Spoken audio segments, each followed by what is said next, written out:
இந்த பொண்ணு கல்யாணத்துல இருந்து தப்பிக்கிறதுக்காக பொம்மைக்கு கல்யாண ட்ரெஸ்ஸை போட்டு விட்டுட்டு அங்கிருந்து ஓடி வந்துருவாங்க. இதை பார்த்து அங்கிருந்து எல்லாரும் பயந்துடுறாங்க. பட் இந்த பொண்ணு ரொம்பவே சந்தோஷமா மழையில நினைஞ்சு டான்ஸ் ஆடிட்டு இருக்கா. இந்த பொண்ணோட ஸ்டெப் மதர் இந்த பொண்ணு சின்ன வயசா இருக்கும் போது நிறைய கொடுமைப்படுத்தி தான் வளர்க்குறாங்க. அப்படியே இவங்க வளர்ந்ததுக்கு அப்புறமா பணத்துக்கு ஆசைப்பட்டு இந்த பொண்ணுக்கு விருப்பமே இல்லாத ஒரு கல்யாணத்தையும் பண்ணி வைக்கிறதுக்கு முடிவு எடுத்துட்டாங்க. பட் இந்த பொண்ணு எப்படியோ நல்ல ஐடியா பண்ணி அந்த கல்யாணத்துல இருந்து தப்பிச்சு வந்துட்டாங்க. இப்ப ரொம்பவே சந்தோஷப்படுறாங்க. இந்த பொண்ணு கிட்ட அவங்களோட பாய் ஃப்ரெண்ட் வந்துட்டு நீ என்னை கல்யாணம் பண்ணிக்கிறியான்னு சொல்லி கேட்கவும் இந்த பொண்ணு எதை பத்தியும் யோசிக்காம சம்மதம் அப்படின்னு சொல்லிடுவாங்க. அப்புறம் இவங்க ரெண்டு பேருக்கும் கல்யாணம் ஆயிடுது. அந்த பொண்ணு அவனுடைய வீட்டுக்கும் கூட்டிட்டு போறான். பட் அவங்க வீட்டுல வேலை பார்க்குற வேலைக்காரங்க யாருமே இந்த பொண்ணுக்கு மரியாதையே கொடுக்க மாட்டாங்க. இந்த பொண்ணு ஒரு ஏழப்பட்ட குடும்பத்துல இருந்து வந்திருக்கா.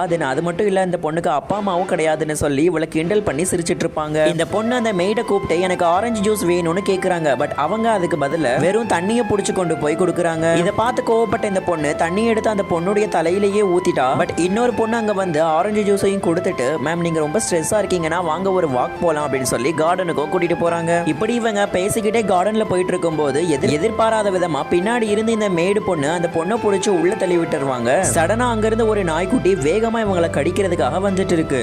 இந்த விஷயம் எல்லாம் கேள்விப்பட்டு அந்த சிஇஓ அந்த இடத்துக்கு வந்து பாக்குறான். பார்த்தா அங்க சிச்சுவேஷனே தலைகீழ இருக்கு. அந்த நாய்க்குட்டி இந்த பொண்ணு மேல கோவப்படாம ரொம்பவே பாசமா பழகிட்டு இருக்கு. தன்னோட ஒய்ஃப்க்கு நடந்த இந்த மாதிரியான விஷயங்கள் எல்லாம் கேள்விப்பட்டு எல்லா மேட்ஸையுமே இந்த சிஇஓ வேலையை விட்டு தூக்கிடுறான்.